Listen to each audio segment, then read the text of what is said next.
rilis dan sudah diaudit. Ini yang penting. Program harus beredar itu harus diaudit. Sudah pasti program staging itu tidak mungkin lolos audit. Jadi kalau KPU mengatakan dia sudah diaudit oleh BRIN dan BSSN, Mas Hasto, dengan kata keras saya bisa mengatakan bohong.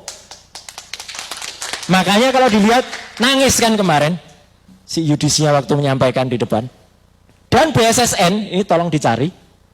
Info yang kita dengar mengundurkan diri beberapa hari sebelum pelaksanaan pemilu sebagai technical assistance. Dan dia bukan auditor, dia hanya technical assistance BSSN itu.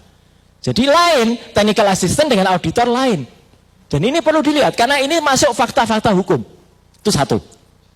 Yang kedua, fakta hukum yang kedua. Berkali-kali kita dengar Sirekap hanya alat bantu, Sirekap hanya alat bantu, Sirekap hanya alat bantu.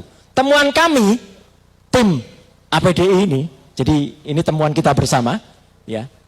Sirekap bukan alat bantu, tetapi dia adalah alat utama.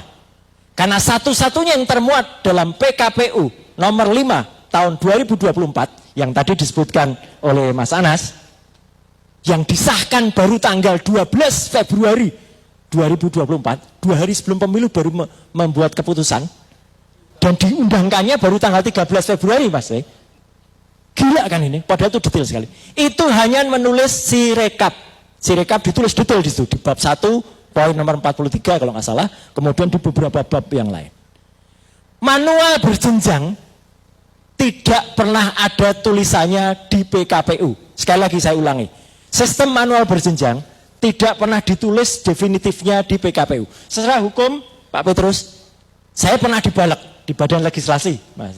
Kalau tidak disuratkan, ya nggak ada aturannya. Berarti manual berjenjang itu kebatinan. Lucu kan? Iya, nujum. Ini kayak ahli yang kemarin bersaksi di MK juga kebatinan nih. Jadi kalau Sirekap yang tertulis di dalam PKPU itu disebut pepesan kosong, dengan segala hormat kita kepada profesor yang menjadi ahli, profesor itu juga sudah mengkhianati ilmu pengetahuan dan mengkhianati fakta yang ada. Jadi saya simpulkan aja. Ketiga, saya di awal Februari itu, ketika di pertengahan Februari, ketika kemudian sudah running, di samping membongkar soal software tadi, saya teriak, kok kita berani-beraninya data penting Republik Indonesia, DPT 201 juta penduduk itu, ditaruh di cloud server di Alibaba.com, tepatnya di Allium Computing. Itu teman-teman bukan tanpa resiko lagi. Lagi-lagi saya dilaporkan Pak Andi. Keluar running text-nya di TV-TV.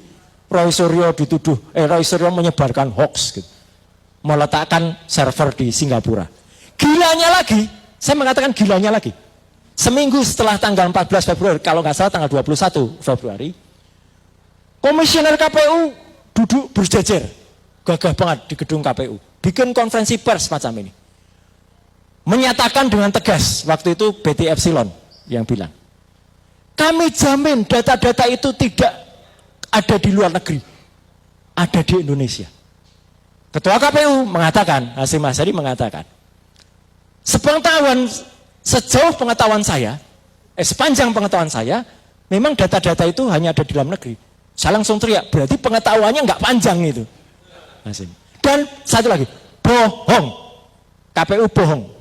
Karena jelas-jelas di luar negeri kok. Tapi ternyata kebohongan mereka itu, memang sudah ada triki sebelumnya Pak Petrus. Hari Jumat malamnya, dini hari, jadi itu Rabu, Jumat malamnya, bagaikan seorang maling saya bilang, mereka memindahkan data-data itu dari Singapura balik lagi ke Indonesia. Dan saya punya semua rekamannya, capture-nya, dan sudah saya berikan ke MK dalam affidavit-nya. Jadi ketika data itu ada di Singapura, data itu masuk ke, sudah saya berikan. Jadi nggak apa-apa teman-teman kalau nggak dengar kesaksian langsung di MK, saya sampaikan di sini dan itu ada di dalam affidavit. Affidavit itu nilainya sama, ya, dengan kesaksian langsung. Karena memang saya benar-benar nggak bisa hadir waktu itu. Nah, artinya apa? 3 kebohongan ini sudah berat sekali sebenarnya pada KPU. Bohong softwarenya diaudit dan itu banyak versi. 2, bohong ketika dia menyatakan itu di Singapura, ya.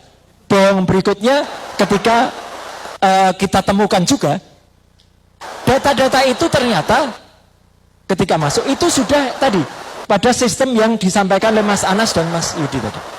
Sudah ada ibaratnya kotaknya, sudah ada tempatnya. Angkanya sudah ditentukan sejak awal. Saya sejak awal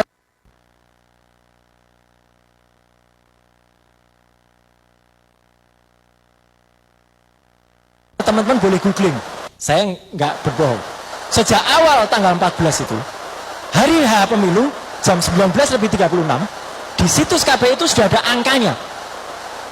24%.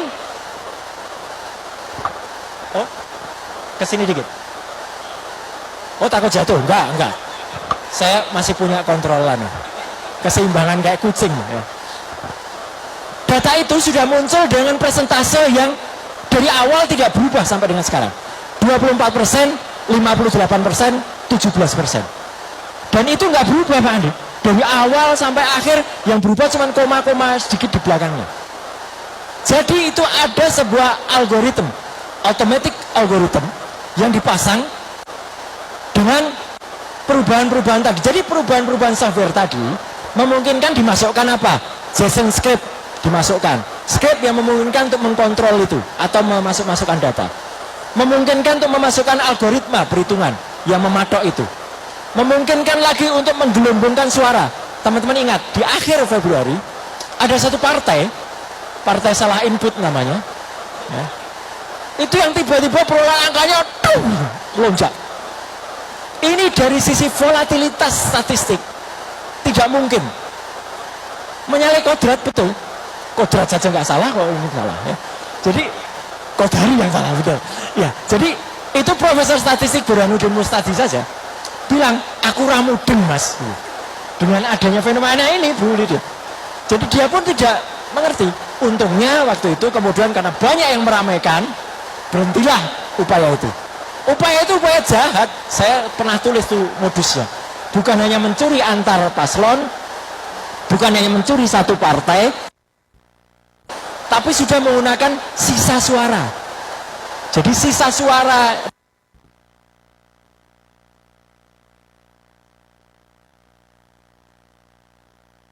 di setiap TPS itu belum terbukti ada di mana-mana. Data-data seperti yang Mas Anas tampilkan tadi ada semacam itu. Jadi itu terbukti. Kesalahan kelima lagi, fakta kelima lagi apa? Dengan dihilangkannya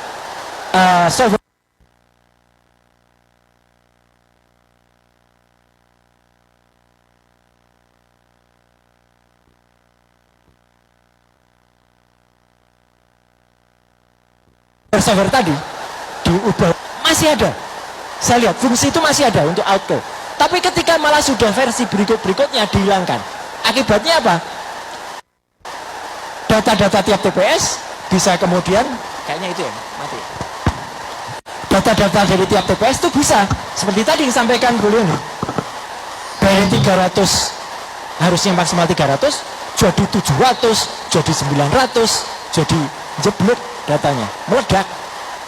Dan itu tetap diinput semuanya. Ini yang menurut saya nggak masuk akal.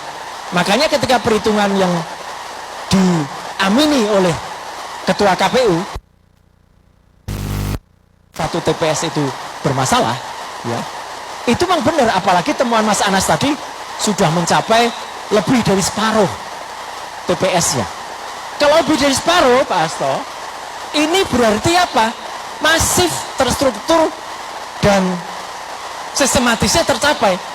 Lihat, ingat hitungan saya dari awal tadi, iya kan? Ngawur, ya, benar. Jadi ya dari awal memang sudah ada perencanaan. Software-software itu memang sudah dirancang untuk ngaco. Kedua, ini yang saya tidak terima, Mas Anos, ketika profesor itu lagi menyalahkan ini semata-mata technical error. Masa software disalahkan? Dan cek, oh itu memang yang punya. Dan OCR itu ini sudah kuno, nggak mungkin salah. Per hari ini teman-teman semua, usia OCR itu berapa tahun?